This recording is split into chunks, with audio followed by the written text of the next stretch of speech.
네, 얼마 전에 저한테 한 학생 이야기가 있었어요. 이 학생이 어떤 우리나라에서 한 두 번째 정도로 좋은 대학일 거예요. 그 연대인데 거기에 의대생이 이렇게 차 속에서 전철 안에서 이렇게 자기 앞에 서 있는 여학생의 이렇게 다리를 무릎부터 이렇게 허벅지까지 쓱쓱 쓰다듬었어요. 네. 그러니까 여학생이 가만 안 있죠. 그래서 붙잡혔어요. 요새는 이러면 안 되잖아요. 근데 이 학생이 넋이 빠진 것 같은 표정으로 이제 이렇게 잡힌 거예요. 이러면 안 된다라고 하는 거 뭐 삼척동자가 다 아는 일이에요. 전철 안에서 자기 앞에 서 있는 그 아주 짧은 스커트를 입고 서 있는 여학생의 그 무릎부터 허벅지까지 손으로 이렇게 쓱쓱 쓰다듬었다는 건 이거는 뭐 더군다나 이건 CCTV로 봐도 다 이렇게 들통이 나잖아요. 근데 그 학생의 학벌이 너무 아까운 거예요. 의대 1학년생인데. 그래서 이게 정말 안타까운 일인데 그 학생이 공부를 그렇게 열심히 하고 잘했지만 무엇을 배우지 못했느냐면 이것을 배우지 못했다라고 저는 생각해요. 하나님 없는 학문은 미련한 짓. 솔로몬은 큰 학문을 가졌었지만 그의 지혜는 미련한 것이었다. 왜냐하면 그는 하나님의 형상을 따라 꼴지어진 품성의 힘으로 죄에서 벗어나 도덕적으로 홀로 서는 법을 몰랐기 때문이었다. 그는 그의 연구와 정성을 들인 노력 그리고 참을성 있는 탐구의 결과를 우리에게 말했다. 그의 지혜는 모두 다 헛된 것이라고 그는 선언한다. 이 솔로몬도 굉장한 학문의 소유자예요. 그런데 그가 무엇을 몰랐느냐면 품성의 힘으로 죄에서 벗어나 도덕적으로 홀로 서는 법을 몰랐다 그랬어요. 그래서 하나님이 없는 학문은 그냥 소용이 미련한 것이라고. 그 학생이 그 대학에 들어가기까지 그 가족들이 그 주변에서 얼마나 뒷바라지를 했고 본인도 참 열심히 공부를 했겠죠. 그런데 그가 뭘 몰랐느냐면 품성의 힘으로 죄에서 벗어나서 도덕적으로 홀로 서는 법은 몰랐던 거예요. 그래서 그가 아주 어려움에 처하게 된 것이죠. 그래서 우리 엄마들이 특별히 이 사춘기 아이들, 그 아이들에게 무엇을 아주 열심히 공부를 시켜야 되냐면 바로 이거 품성의 힘으로 죄에서 벗어나 도덕적으로 홀로 서는 법을 부모가 가르쳐줘야 되는 것이에요. 그렇지 않으면 우리들의 자녀들이 여기에서 실패해버리면 아주 인생을 그르칠 수 있기 때문에 그렇습니다. 그래서 그 아이들에게 제가 동성애는 하면 안 되는 거야. 자유행위를 하면 안 되는 거야. 무엇을 하면 안 되는 거야 하고 특별히 여성의 몸에 손끝을 갖다 대면 안 되는 거야. 여성이 남자의 몸에 손을 대도 안 되는 거야. 이러한 것을 제가 아무리 잘 강조하고 가르쳐준다 할지라도 이 본인들이 품성의 힘으로 자기 자신을 다스리는 힘을 가지고 훈련하지 않으면 그 배운 것들이 모두가 다 한순간에 물거품이 될 수 있다고 하는 것입니다. 그래서 엄마들은 노심초사 여학생들을 키우고 있는 딸을 키우고 있는 엄마는 언제나 남자와 어느 장소에 단둘이 있으면 안 돼. 그리고 누가 됐든 너의 몸에 남자가 손을 댈 때는 내 몸에 손을 대지 마세요 라고 용기 있게 용감하게 말을 해야 돼. 그렇지 않으면 내가 어려움을 겪을 수 있어. 또 그가 누가 됐든지 내 몸을 더듬거나 만지지 못하게 강력하게 이야기해야 되고, 그것은 부끄러운 일이 아니고 그것은 두려워할 일도 아니고 그것은 내가 할 수 있는, 너 자신을 지킬 수 있는 권리고 책임감이야. 이것을 엄마가 딸에게 누누이 가르쳐줘야지 돼요. 누구도 너의 몸에 손을 대면 안 돼. 내가 원하지 않는 행동을 할 때는 그것을 즉각적으로 바로 엄마나 아빠나 선생님에게 이야기를 해서 나 자신을 보호해야 돼. 이것을 엄마들이 가르쳐 줘야지 돼요. 이미 내 딸이, 내 아들이 누군가에게 성희롱, 성추행, 성폭행을 당하고 나면 10중 8구 그 아이는 정신병에 걸릴 수 있는 거예요. 그 확률이 아주 높아요.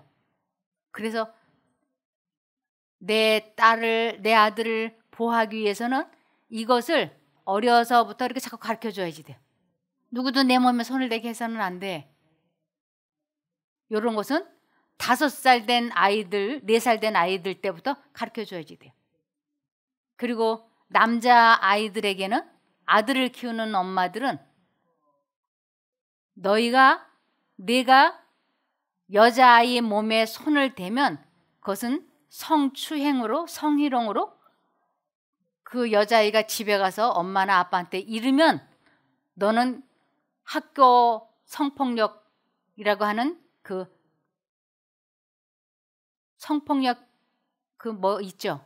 학교에 조성되어 있는 학폭이라고 해가지고 거기에 신고가 들어가면 너는 아주 엄청난 어려움을 당할 수 있어. 그러니까 같은 친구의 몸이나 아니면 너는 12살이고 아이는 6살이라 할지라도 절대 나이와 관계없이 여자 몸에는 손을 대면 안 되는 거야.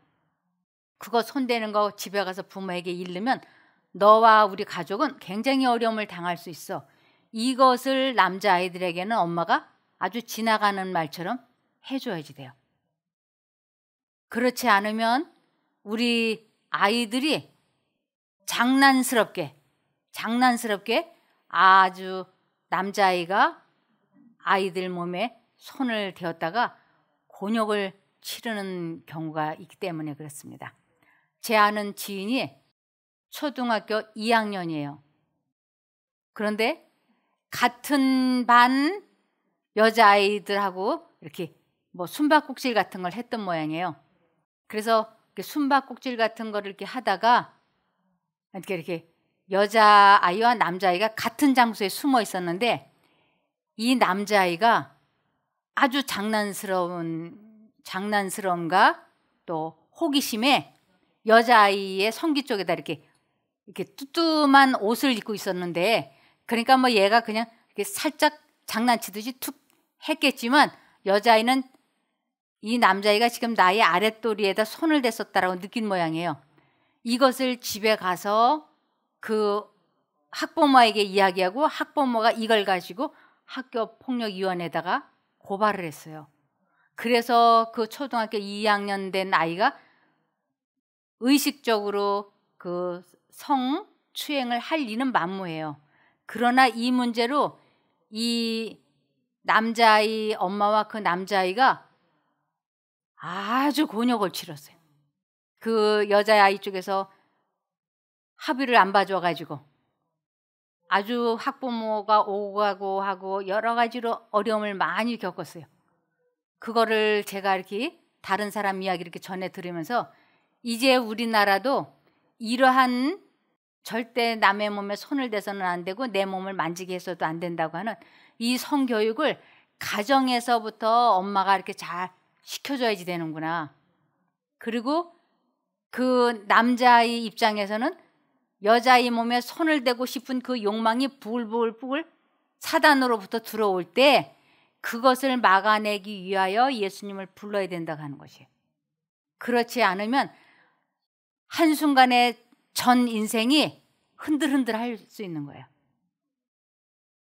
요즘은 여성들이 아주 좋지 않은 그 여성이 남자들을 괴롭히는 게 있더라고요. 제가 이제 이분 역시도 같은 교회 장로님이에요. 그 장로님이 저에게 와가지고 아주 원통하다고 막 하소연을 하는데, 뭐냐면 이분이 전철 안에서 가죽 장갑을 끼고 이렇게 손잡이를 잡고 있었대요. 요새는 남자들이 이렇게 자꾸 한 손을 내려놓고 여성이 올 때는 다 무서워한대요. 어떤 행동을 할지 몰라서. 그러니까 이분이 가죽 장갑을 끼고 이렇게 손잡이를 잡고 있었는데, 아침에 출근길이니까 몸이 많이 움직이잖아요. 그러니까 자기 몸이 이렇게 해가지고 옆에 여성 몸에 닿은 거예요. 미니까. 그랬더니 갑자기 성추행범이야 하고 소리를 지르더래. 근데 이분이 아주 외모를 보면 반질하게 있게 생겼어요. 그러니까 성추행범이다 하니까 이 장로님은 자기일 거라고는 생각을 못하고 이렇게 해갖고 누군가하고 뚫레 보니까 그 여자가 자기를 보면서 얘기하더래요. 그래서 결국 이분이 이 여자하고 같이 그 검사를 받으러 갔어요. 조사를 받으러. 그리고 가가지고 이제 이분이 내가 손을 가죽 장갑을 끼고 이렇게 하고 있었던 건 CCTV로 보면 되지 않냐. 그리고 이 여자한테 물어봐라. 내가 어디를 만졌는지 물어봐라. 가죽 장갑을 낀 상태에서.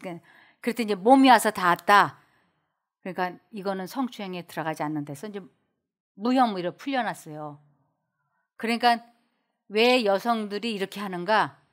남자들이 자기 몸에 손을 댔다고 고발을 하게 되면 몇 천만 원 합의금을 받아낼 수 있는 거예요.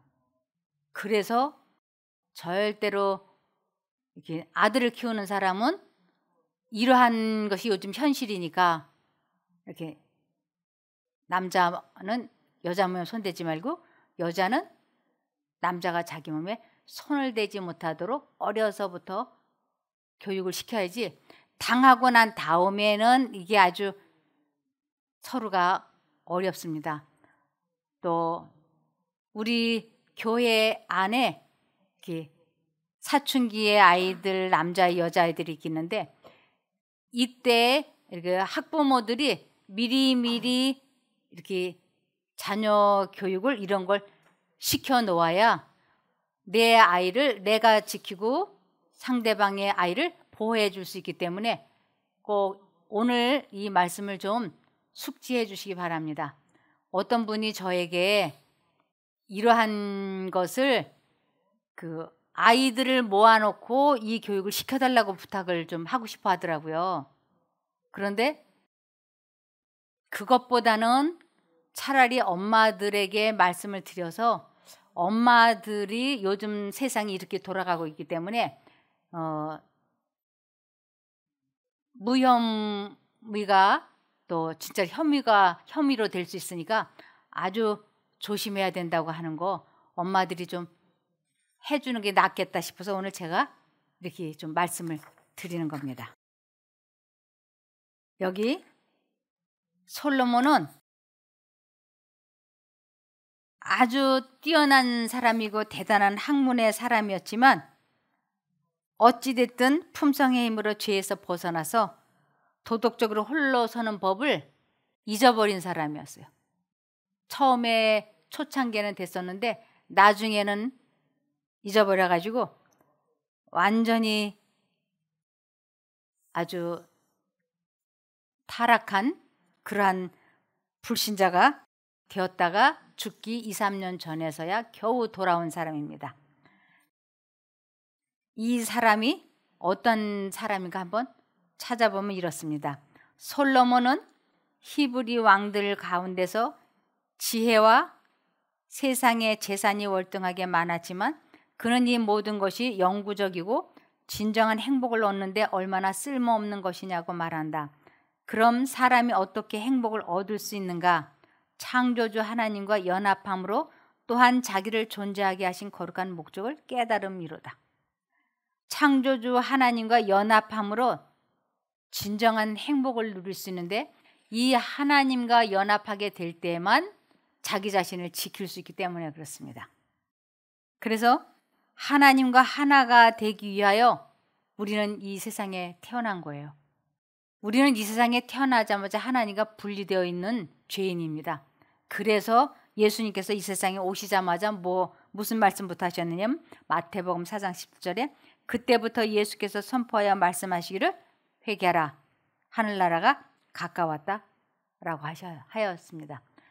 우리는 이 세상에 태어난 목적이 하나님과 연합하여서 그 마음에 천국을 이루다가 하늘나라에 가서 영생을 하려고 이 땅에 태어났습니다. 그래서 대부분의 사람들은 이렇다고 되어 있습니다. 주로 그대 자신에 관해 생각한다. 이것이 일반 사람들의 사고방식이에요. 그대는 행복을 추구하는 일에 실수를 범하고 있다. 만일 그대가 행복을 발견한다면 그것은 의무를 수행하고 자아를 잇는 데서 발견하게 될 것이다. 그대의 생각이 자기 자신에 대해 지나치게 집중되고 있는 한 그대는 행복해질 수 없다. 그래서 우리들의 생각이 자기에게 집중되지 않도록 그리고 다른 좋지 않은 생각에 집중되지 않도록 계속 하나님을 생각하라고요. 그 전철 안에서 실수한 그 남학생도 언제나 이 머릿속에 호색적인 생각, 음란한 상상을 하고 있었기 때문에 자기도 모르게 그러한 실수를 했을 거예요. 그래서 자아를 이렇게 엉뚱한 데로 향하지 않게 하려면 말씀엔 이렇게 되어 있습니다. 이사야 45장 22절에 세상 모든 사람들아 나를 바라보아라. 그래서 나를 바라보라. 이 바라보다라는 것은 예수를 생각하라. 예수를 선택하라 이런 뜻이에요. 그래서 이 세상 모든 사람들아 나를 생각하라. 나를 바라보라. 그러면 구원을 얻을 것이다 그랬어요. 그러면 어디에서부터? 자기 감정, 유혹, 이기심, 분노 이런 것에서부터 구원을 받게 될 거라고요. 그러면서 우리는 사람을 생각하든지 이 세상 것을 생각하든지 하나님을 생각하든지 둘 중에 하나라고 하는 것입니다. 나는 하나님이며 나 외에는 다른 신이 없다. 그래서 만일 그 학생이 머릿속에 좋지 않은 음란한 생각이 싹 들어올 때 그때 이 마음을 다스리고 생각을 통제하는 이 방법을 알고 예수님을 불렀더라면 그 학생은 그렇게 인생을 그르치는 일을 하지 않았을 거예요. 그래서 여기에 분명히 세상 모든 사람들아 한 사람도 예외 없이 나를 바라보아라. 그러면 구원을 얻을 것이다. 나는 하나님이며 나 외에는 다른 신이 없다. 내가 하나님께 마음과 정신을 고정시킬 때에만 우리는 마음속에 들어오는 끔찍한 분노, 유혹, 악한 감정에서부터 해방이 될 수 있다고 하는 것이에요. 그래서 이 기독교는 대단한 종교라고 할 수 있습니다. 그래서 이스라엘 왕 솔로몬은 그 이름의 뜻은 평화이지만 그가 고령이 되기까지 자기 자신의 생애에서 평화를 찾지 못했다 그랬어요. 왜냐하면 하나님과 분리된 사람의 마음속에는 절대로 평안이 있을 수 없다고 하나님께서 말씀하셨어요. 여기 이사야 57장 20절에서 21절에 그러나 악인들은 끊임없이 물결을 일으켜 진흙과 더러운 것을 솟구쳐 오르게 하는 요동하는 바다와 같아서 그들에게는 평안이 없을 것이다. 이것은 나 여호와의 말이다. 이 하늘로부터 오는 평안과 우리들이 일반적으로 느끼는 평안과는 질적으로 달라요. 하나님께서 주시는 그 깊은 평안은 우리들에게 바로 뭘 주느냐면 치료, 회복을 주십니다. 그러면서 악인들은 하나님과 분리된 사람을 악인, 죄인이라 그러는데 그 악인들은 이 마음속에 끊임없이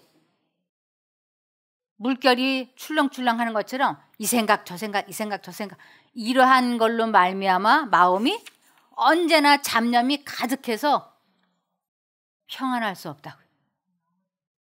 이 세상 대부분의 사람들의 마음속에, 특별히 남성들 마음속에는 이 정욕에 대한 생각이 끊임없이 상상되고 공상되어지기 때문에 그들이 그 생각 속에 빠져 있기 때문에 그들에게 기회와 동기만 부여가 되면 저지를 수 있는 일들이 너무나 많은 거예요.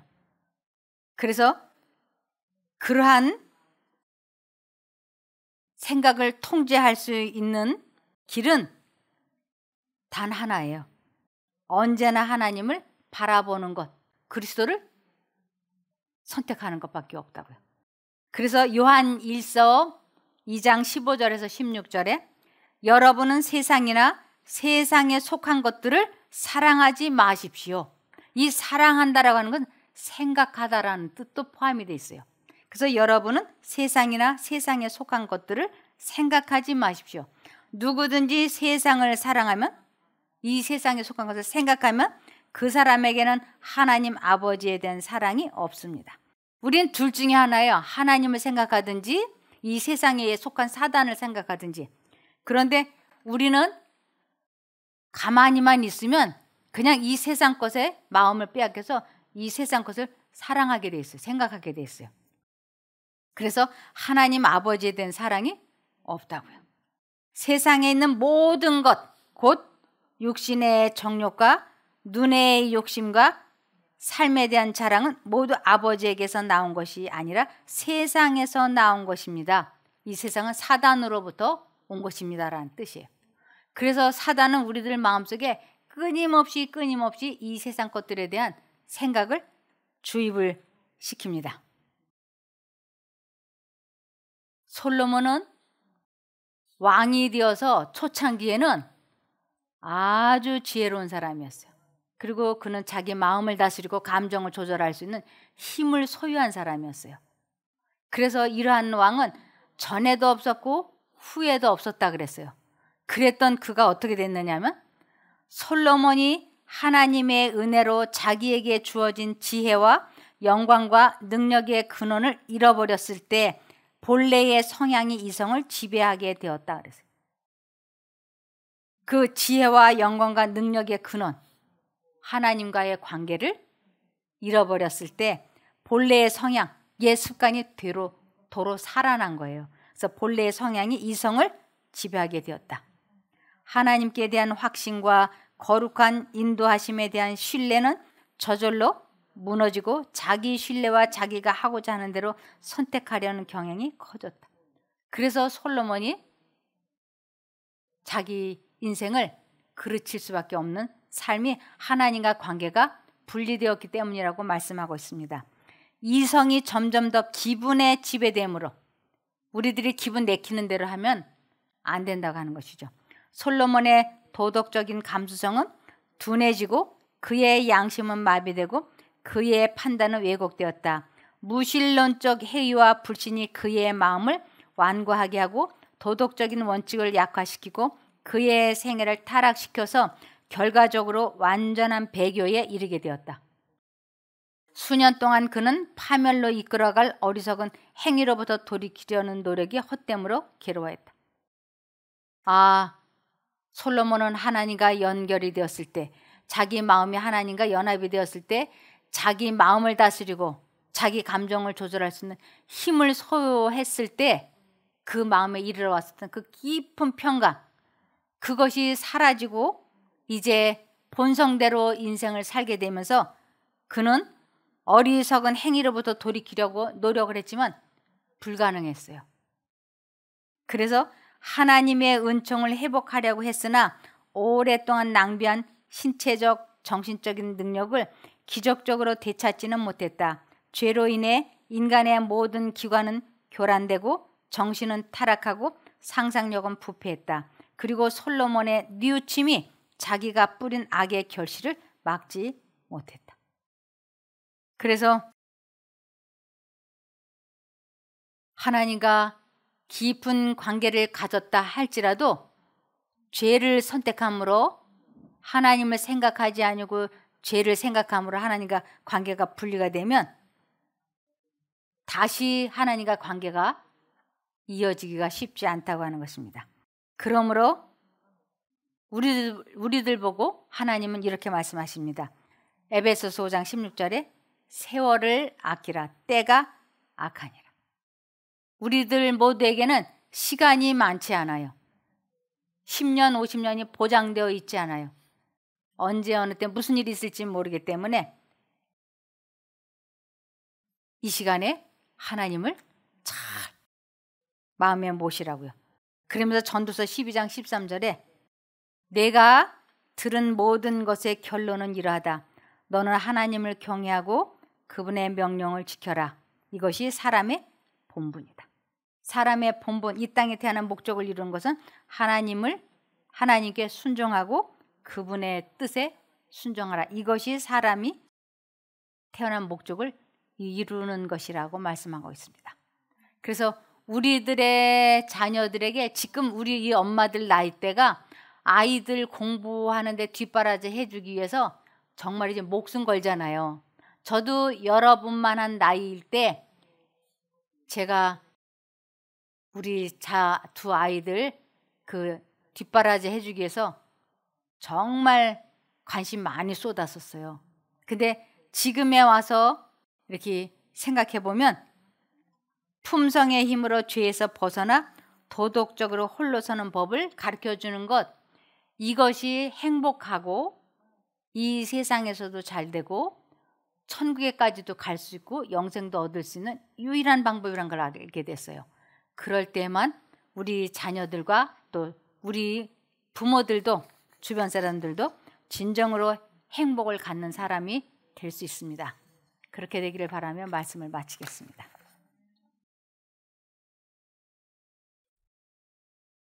하늘에 계신 저희들의 아버지 하나님, 저희들이 인생을 살아가면서 어떻게 행복하고 건강하게 살 수 있는지 가장 근원적인 것부터 배웠습니다. 엄마들이, 아빠들이 먼저 하나님과 연합되고 자아 포기하는 것을 생활의 아이들에게 보여주어서 죄에서 벗어나고 생각을 제거하는 그러한 자녀 교육을 할 수 있게 도와주시옵소서. 우리들의 자녀들이 매 순간마다 하나님의 능력으로 마음을 잘 조절하고 다스리는 귀한 아이들이 되게 도와주시기를 예수님 이름으로 기도합니다. 아멘.